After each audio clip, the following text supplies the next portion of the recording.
Bench power supplies can run hundreds of dollars to purchase. However, you can build one for a fraction of the cost. In this video, I'm going to build a digital regulated power supply with full current and overvoltage protection. This module is actually capable of 0 to 50 volts, but I'm only going to build a 36 volt version because of the limitations of the transformer that I had on hand. Let's watch. I got this module from Banggood, and what this is a DC regulated power module. Allow you to build your own power supply, 0 to 50 volts adjustable, and it's a constant voltage and constant current, programmable control power supply module. So this is the module here. So I've got my support components here. I've got a box to mount it in.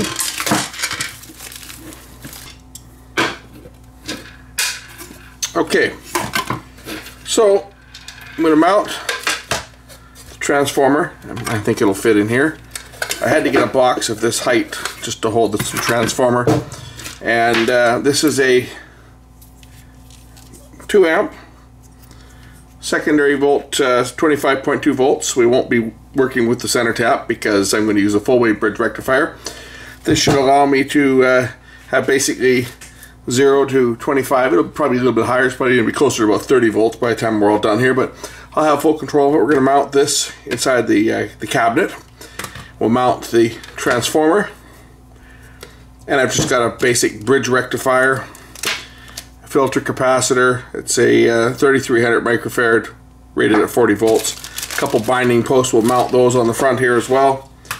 And first thing I got to do is, of course, cut the hole to mount the module. So we'll do that, and then go ahead and mount the components in here, mount the binding posts, and make myself a nice little power supply. So first things first, I need to mark where to cut this. I've marked out approximately where I need to cut this to have this thing fairly centered here. Yeah, that should fit in here right about like that, I would think. I'm gonna get my hacksaw so I can cut this down.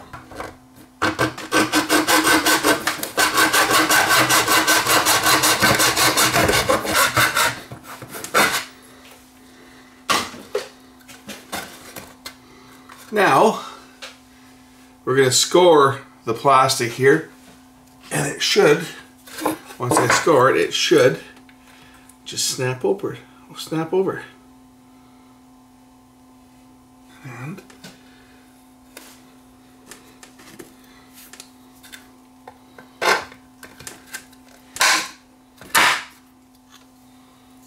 just like that. Score it with your scalpel or whatever you're using to cut with, and it will generally snap pretty clean. Now let's just take a look at how this module will fit in here. I've done it this way intentionally so the module can be lifted out for wiring, right? Because normally you would put it in and it would snap in place, but once it's in place you won't be able to take it back out. But I can, because I can just slide it up. But it's going to fit in there quite nicely, actually. Okay, so that's how the top's going to fit, like that, nice and snug. Next I'm going to drill a couple holes to mount the output connectors. I'm going to put them to the right of the meter here.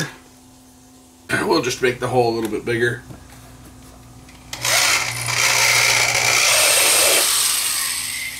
That was simple. Okay, this should now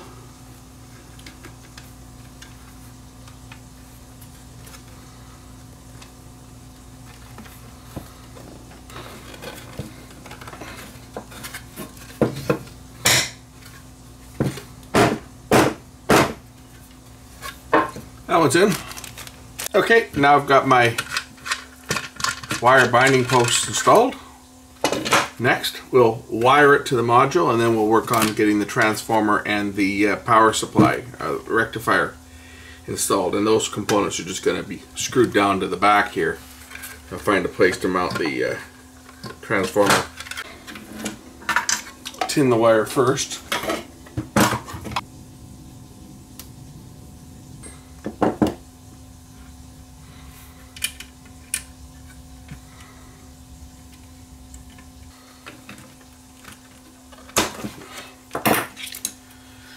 The module's got the markings in plus, in minus, and out plus.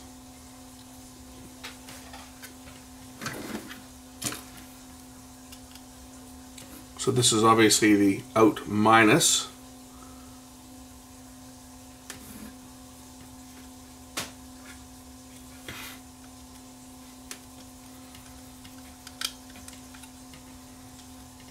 So we'll screw that down there. And I'm just going to use the same wire color for the positive. This one actually has a tab that I can solder it down to because only one of those bags had the tab in it. The other one was just, I mean, it's like somebody forgot to fill the bag with all the proper parts.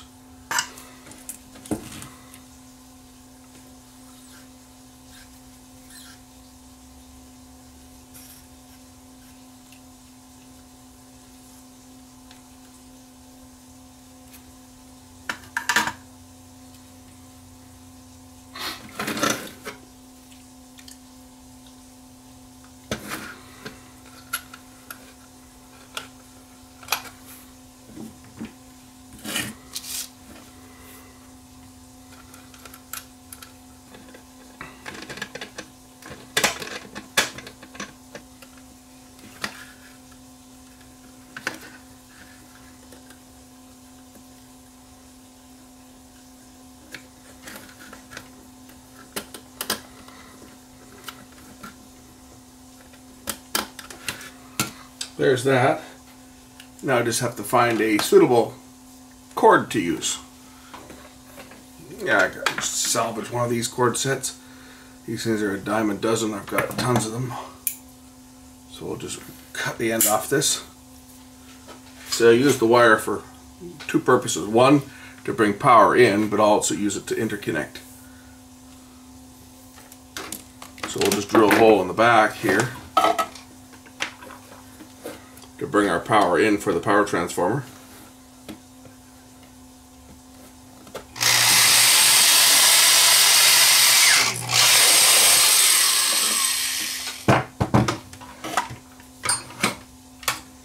That ought to do. Bring our power in here. Poor man's strain relief.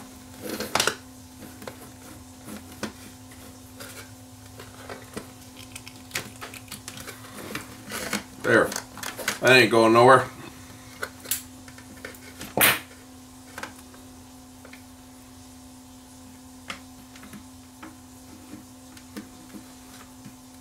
We're going to use some heat shrink tubing on this as well to insulate the AC wires.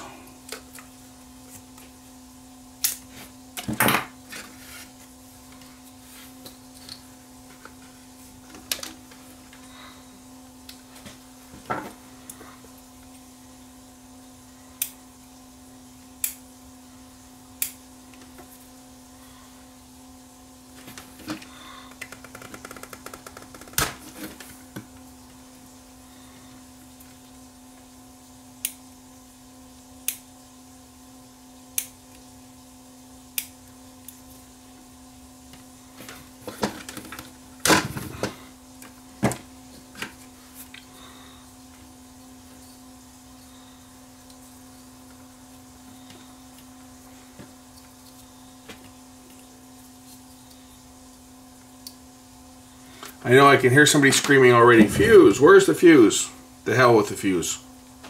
Transformer's got an internal fuse, so if something burns up, it's going to burn out my transformer that, if you notice where I bought this.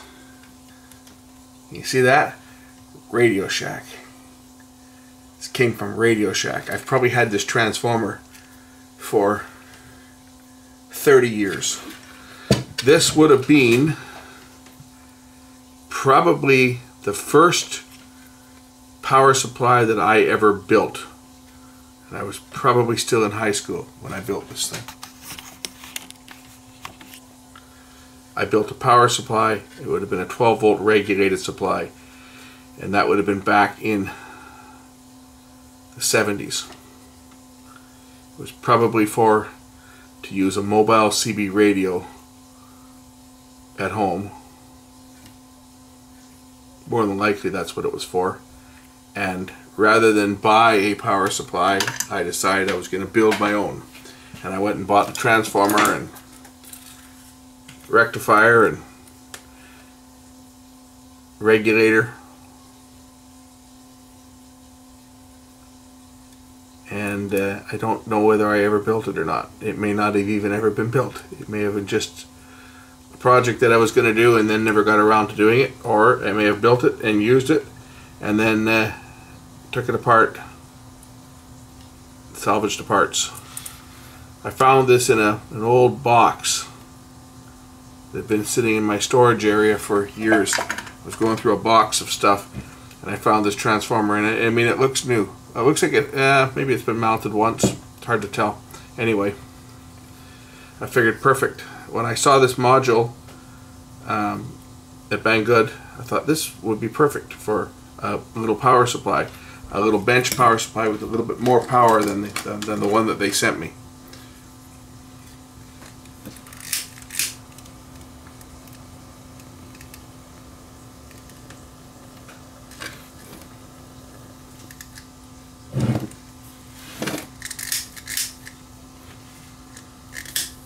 Oh, don't tell me I'm out of fuel.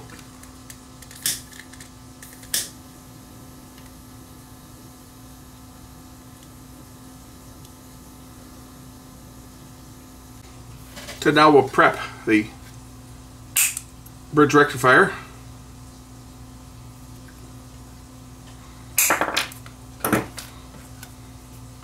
Again, we'll cut a couple pieces of heat shrink tubing to insulate the wires. We're going to use the 2 yellow wires, which is the main secondary windings, without using the center tap, and they're going to go down to these 2 terminals marked AC, which is the AC input. What I'm doing with these electrician snips is I'm just scoring the edge of the wire and then using the stripping tool to strip it. That way I don't nick the wire at all.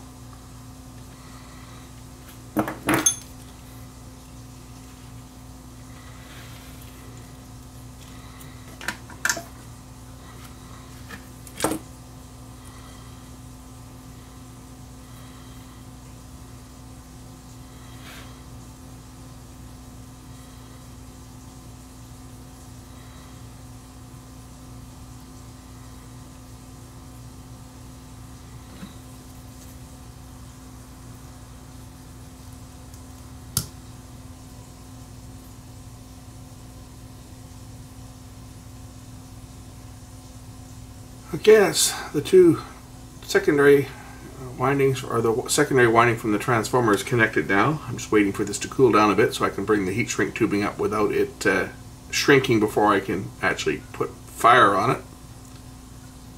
Bring that all the way up flush with the bottom of the rectifier. That way there's no chance that it's going to short out.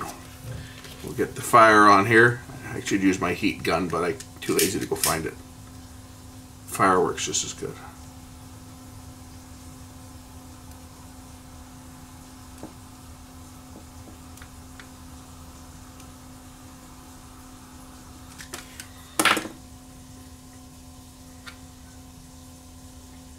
Okay, that's my rectifier connected. We'll get the filter capacitor here and we'll connect that up as well. And that can go right across these leads here. Making note of the polarity.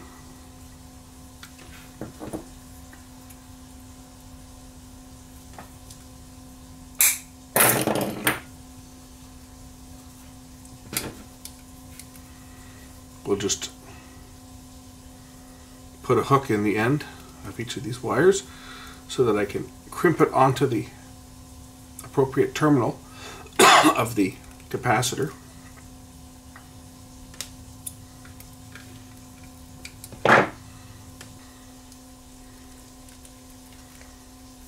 Here's the positive terminal. Solder that down.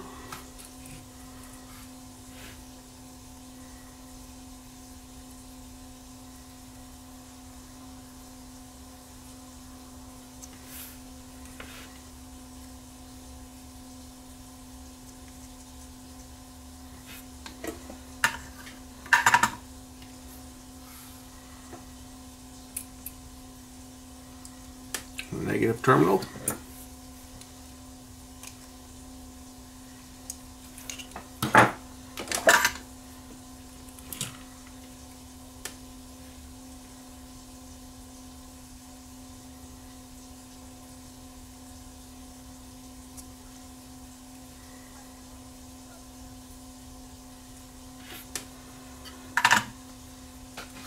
I can power this up now and see what type of voltage we get off of this thing.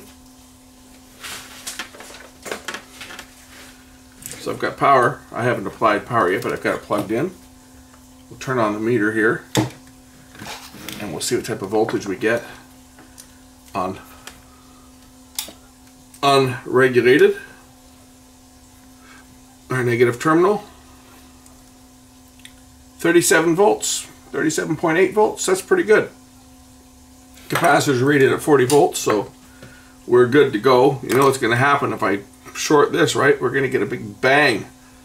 So we'll just use a resistor to discharge this one. We don't need a big bang here tonight.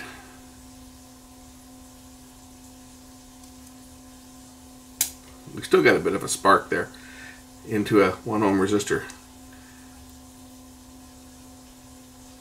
Okay, now it's time to connect the other 2 wires, which I'm just using black wires because I can't be bothered to go and get some red wires.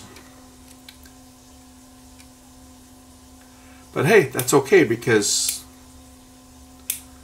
I know where they're going.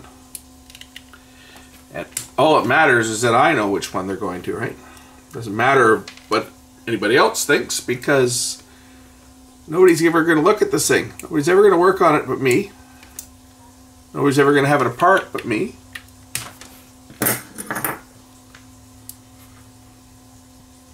Now you see the reason I use heat shrink tubing on the AC leads. First of all, they're next to each other, but second, so that I don't have to worry about it touching against anything else because I'm not going to use heat shrink on these ones. On the DC side, I'm just going to solder them right down to the leads.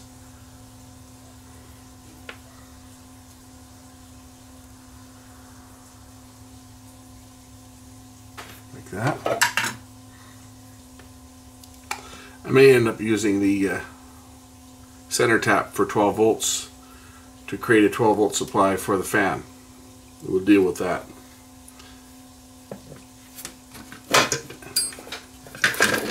Now I have my negative and my positive lead. My negative lead goes to the in minus, which is that one there.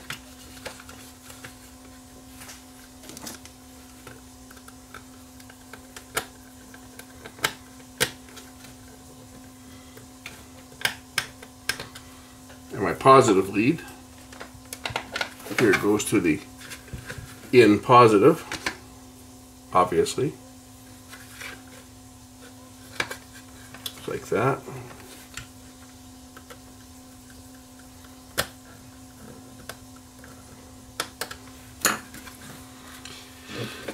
And now I should be able to power this thing up before I mount everything inside here.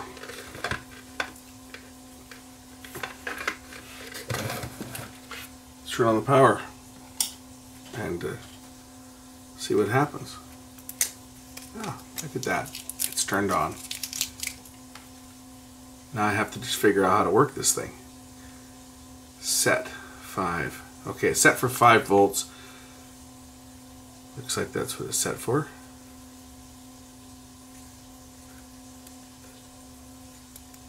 Set. Okay, the input is 37.8.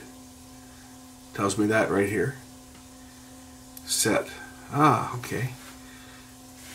So set for 5 volts at 5 amps. Press that down. Ah, okay, here's how we set our voltage. So if I want to set this to 11 volts, or if I want to set it to 12 volts, say I want to set it to 13.8. Let's do that. 13.8. And I want to set the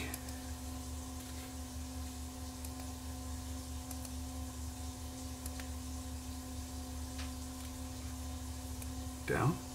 I want to set the current to 1.1 amps.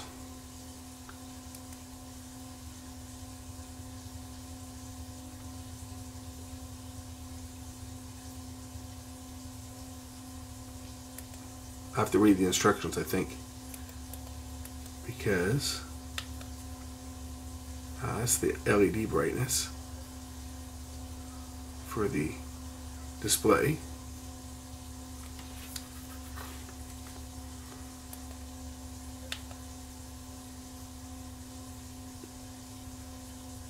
It looks like we can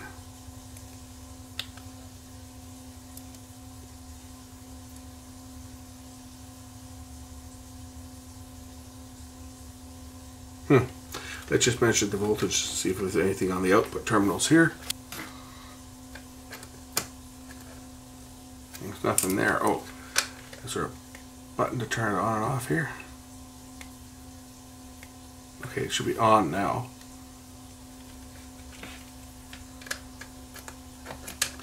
And there we go, 13.8 volts. Cool.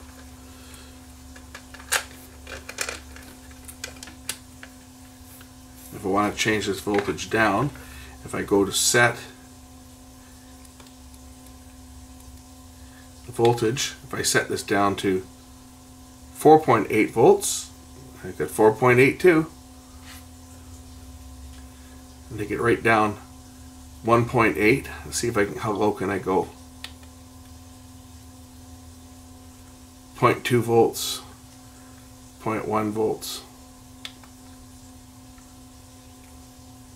0.35.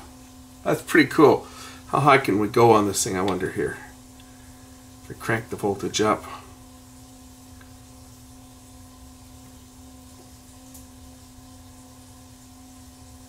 It tells me what my output voltage is going to be here, 36, 37. It's not going to get any higher than 36 volts because that's all we're getting out of the transformer.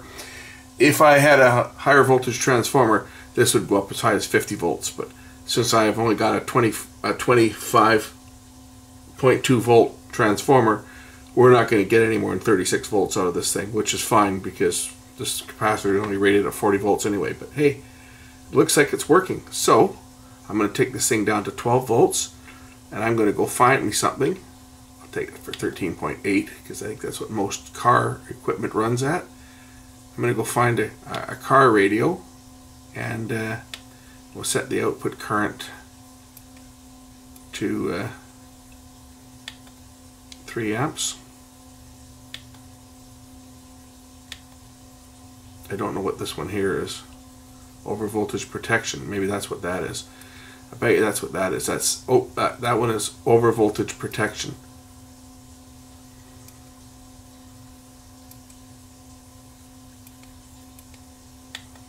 So if we set this down to say, yeah, that's what that does. That'll turn it off. So if we set this to, say we set this to 14 volts, and we set the over current protection, oops, to say 5 amps. Well, I'll set it lower than that because I'm going to put a short on this thing. But if I set the over current protection to say 0.2 amp, and you can even set your over power protection in terms of watts. But let's do this. Let's do that, and let's turn it on. Okay, now it's showing me 13.8 volts, but if I were to overload this thing and short it by putting a resistor across it, this will definitely draw more current than it was set to. It should shut itself down, which it just did. You see, because I drew too much current. But if I go in here and I set it to 13.8 volts and I go into the over current protection,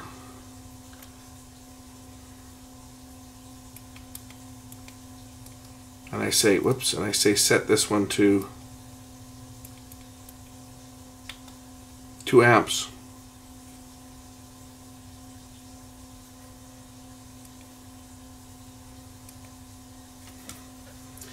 Am I going to draw more than 2 amps? Yep, I did, and it shut down. Let's put a different load on this thing where it won't shut down, And yeah, that resistor got hot right away because that would draw about 2.5 amps. It's a 4.7 ohm resistor. Once again, I've set it up. I'll just put 3 of these 4.7 ohm resistors in series. And we'll see that now we'll draw. How much are we going to draw here when I get this thing plugged in?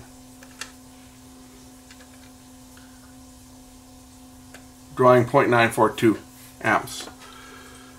And yeah, they were going to get warm, so I took them off because they'll get warm. So that'll show you the absolute power that you're drawing. Let me go get something practical and we'll hook something up here and power it up. Okay, so what I'm going to do here now, I've got an old Sony. This is an SR-A37R. It's an old AM/FM AM stereo radio. I haven't powered this thing up in forever. I'll turn on the power here.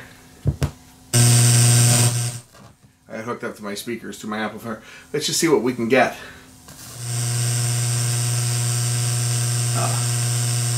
One of the knobs is missing.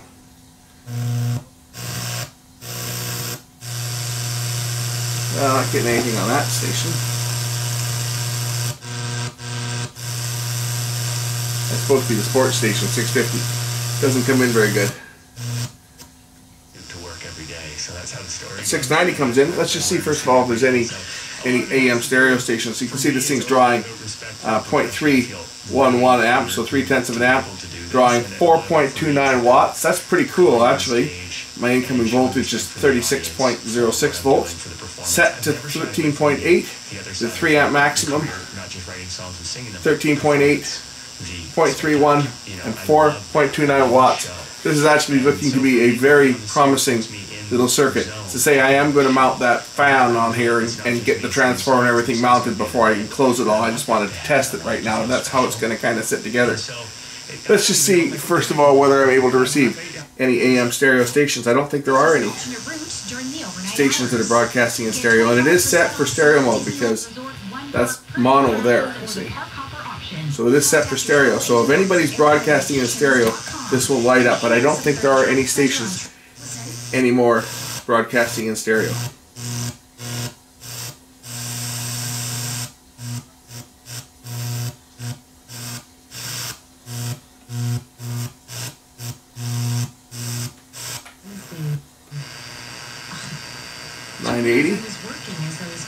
Nope. And walking out to the site to photograph the archaeology. I mean, my job was to document, map. It's got wideband, narrowband stereo, narrowband mono. Nothing there. I go to 1040, which is the next one up. I doubt that we're going to hear stereo on anything, because I'm pretty sure all the stations that were stereo went back to mono. Uses a common tale. It turned out 11:30. their wallet, it was 24 hours before nope. they'd often realized no stereo. Missing. But their phone, it was 15 minutes. But there's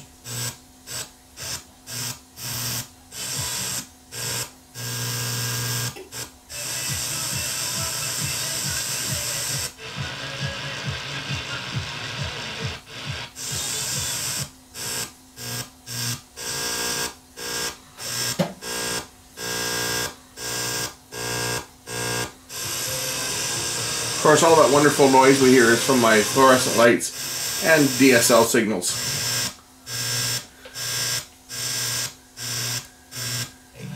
Habitat.ca 1410. 150 reasons to build to make a donation. Also mono. Canadian families a chance to build a better life.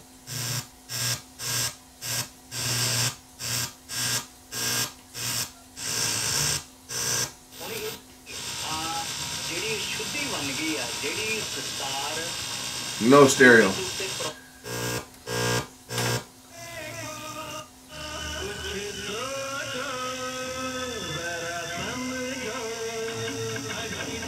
Nothing.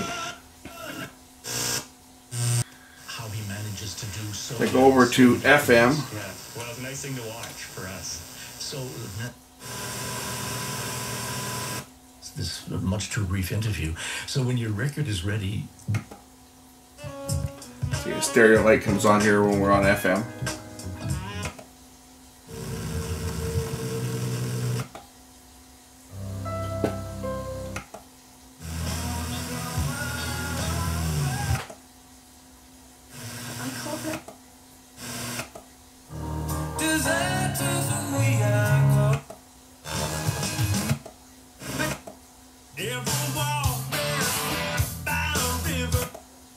see I've turned it off now, and it's gone down to 0.1 amps, which is just going to be the idle current on this thing. And if I do something silly like, I don't know, put a 1 ohm resistor across here, at 3 amps, this thing will shut down. So I've got it limited at 3 amps. So if I draw more than 3 amps, this thing will shut down.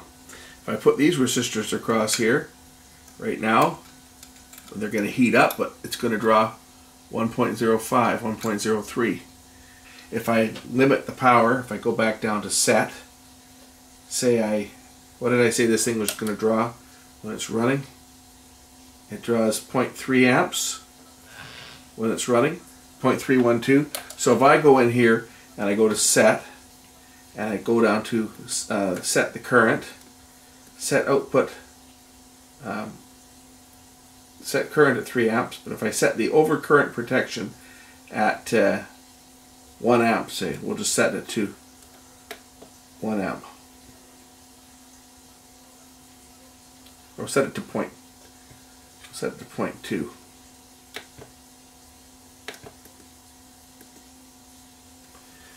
Because this is going to draw more than 0.2 amps when I turn it on. As soon as I turn this on, this thing should turn red and it should shut off. Which it just did. You see, now everything's gone to 0. Neat little module available from banggood.com, and I'll put the link up to this here. This is a nice little unit, and it seems to be really well built. When I looked at it, it was like, okay, this looks like this could be a winner. So now with this complete, I'll mount the transformer and put a little fan on the heatsink here.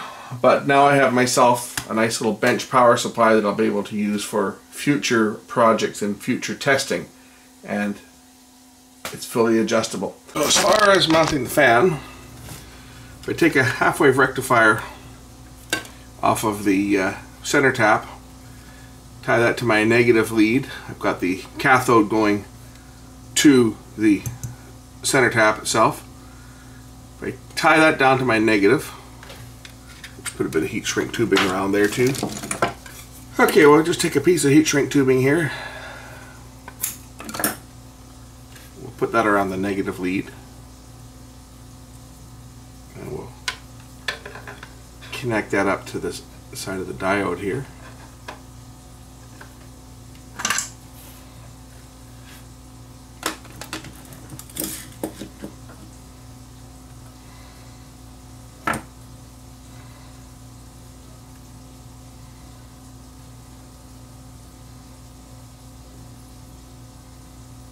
Yeah, the diode's probably overkill, but it's one I had kicking around, so.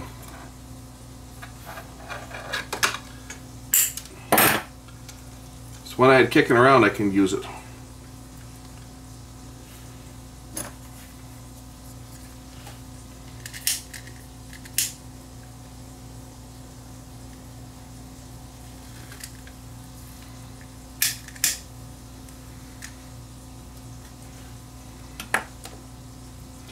Positive lead is going to go to the positive of the filter capacitor.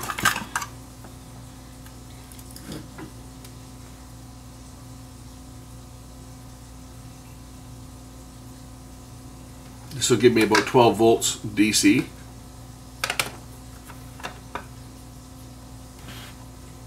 For the fan.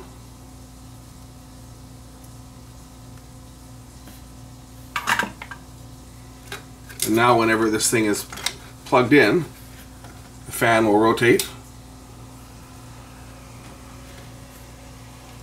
and blow some air out this side. I'm going to take this and I'm going to mount this right over the back of this heatsink, just like that.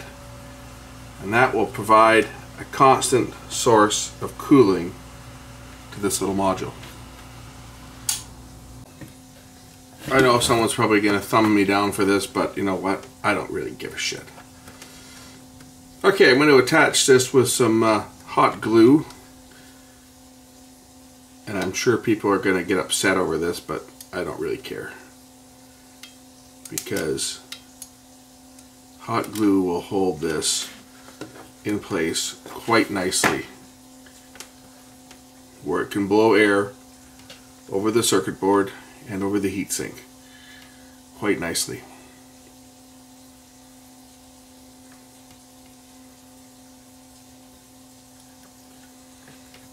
I'm also going to glue down the filter capacitor with hot glue.